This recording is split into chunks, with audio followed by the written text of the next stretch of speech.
c'est Cyrielle de Raisons en Famille. Aujourd'hui, je voudrais partager avec toi le secret pour que ton enfant respecte les règles que tu poses à la maison. D'ailleurs à la maison ou même à l'extérieur, ailleurs. Pour moi, le secret, je fais pas de suspense, hein, j'y vais direct. Le secret, c'est d'établir peu de règles. Vraiment, c'est très important pour moi, c'est ce qui fait la différence. Parce que plus tu vas poser de règles, moins il va les respecter. Il va crouler sous les règles, il aura zéro liberté, zéro marge de manœuvre. Dès qu'il fait quelque chose, tu lui tombes dessus, etc. Et du coup, il va pas les respecter parce qu'il va en avoir ras-le-bol, tout simplement. En fait, c'est comme quand quelqu'un te répète 50 fois la même chose. Je sais pas si ça t'est déjà arrivé, mais au bout d'un moment, tu ne l'écoutes plus, tu ne l'entends même plus cette personne. Tu mets ton cerveau sur off parce que tu fais un blocage, quoi. Tu fais un barrage. Ma caméra est tombée. Bon, c'est vrai qu'il y a pas mal de vent, mais alors mon chapeau, je pense qu'il va tenir. La caméra, elle ne tient pas. Je suis obligée de mettre un chapeau parce que le soleil colle vraiment fort ici. Donc du coup, voilà, ça devrait pas tomber là.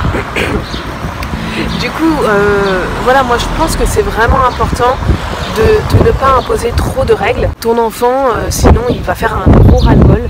Il a besoin de liberté, il a besoin d'expérimenter, il a besoin de toucher à des choses et il faut lui laisser cette liberté de mouvement, cette liberté de découverte et d'exploration.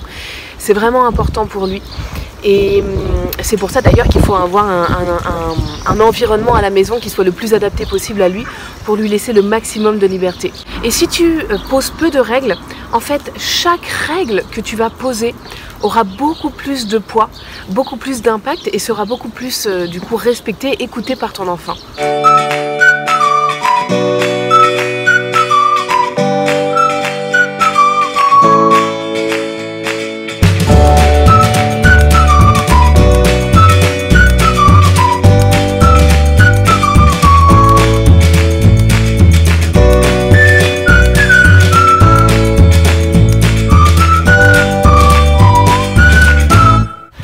Ce qu'il faut voir aussi, c'est que si tu poses beaucoup de règles à ton enfant, dans la pratique, tu risques fort d'en abandonner peut-être la moitié ou en tout cas une grande partie.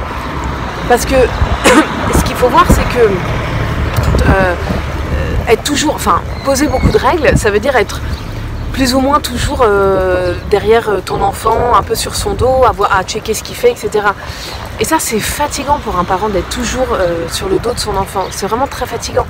Donc du coup, la conséquence, ce qui risque d'arriver, c'est que tu laisses tomber, t'abandonnes, et t'en abandonnes la moitié, et voilà, tu imposes une règle au début, et puis finalement tu laisses tomber, et c'est à ce moment-là précis que tu tombes dans le laxisme en fait.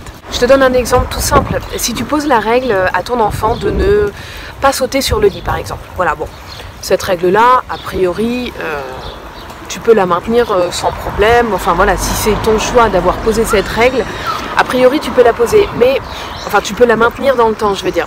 Mais par contre, si t'enchaînes avec, je sais pas moi, trois autres règles du genre, je ne joue pas avec les portes du placard, ne joue pas avec la poignée de la porte, ne touche pas à ce bibelot parce qu'il est fragile, etc. Bon. Peut-être que tu vas réussir à maintenir dans les bons jours toutes ces règles, mais dès que tu vas avoir un coup de fatigue, un coup de stress ou autre, enfin voilà, l'accumulation, etc., tu vas lâcher, tu vas laisser tomber en fait, tu vas lâcher toutes ces règles, tu vas pas aller au bout des règles que tu lui auras posées, et ça c'est pas bon pour ton enfant parce que ça manque de cohérence pour lui.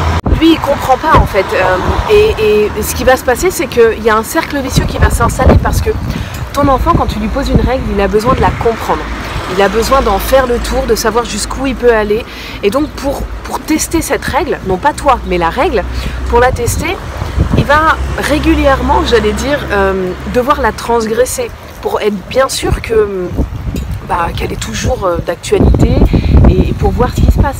Donc souvent ils font le truc, par exemple sauter sur le lit en nous regardant. Si c'est une règle que tu as posée, comme quoi il ne faut pas sauter sur le lit, bah, il va régulièrement aller sauter sur le lit en te regardant pour voir ce qui va se passer et si oui ou non tu vas maintenir la règle. Parce que lui il a besoin de comprendre ce qu'il peut faire et ce qu'il ne peut pas faire. Et donc ça manque clairement de cohérence et lui il va être un peu perdu si une fois sur deux tu dis rien, ou si tu lui dis oh bah une fois tu lui dis bah non tu descends du lit, et puis une autre fois tu lui dis oh j'en ai marre, je te laisse faire, ou bien si tu dis rien tout simplement, il va pas comprendre. Et vraiment c'est un manque de cohérence qui vient finalement beaucoup angoisser les enfants. Ils ont besoin que les choses soient constantes, soient répétées pour d'abord bien les comprendre et puis pour se rassurer. Ça va beaucoup les sécuriser que d'avoir un cadre qui est constant et qui est permanent autour d'eux. Donc voilà, essaye d'y penser de ton côté si c'est quelque chose, si tu te demandes pourquoi ton enfant transgresse beaucoup les règles, qu'il ne respecte pas toutes les règles que tu poses, peut-être que justement c'est parce que tu en poses trop et que il vaut mieux avoir peu de règles, que chacune des règles que tu poses ait du sens, vraiment du sens, et que tu sois sûr quand tu en poses une, que tu puisses la maintenir jusqu'au bout.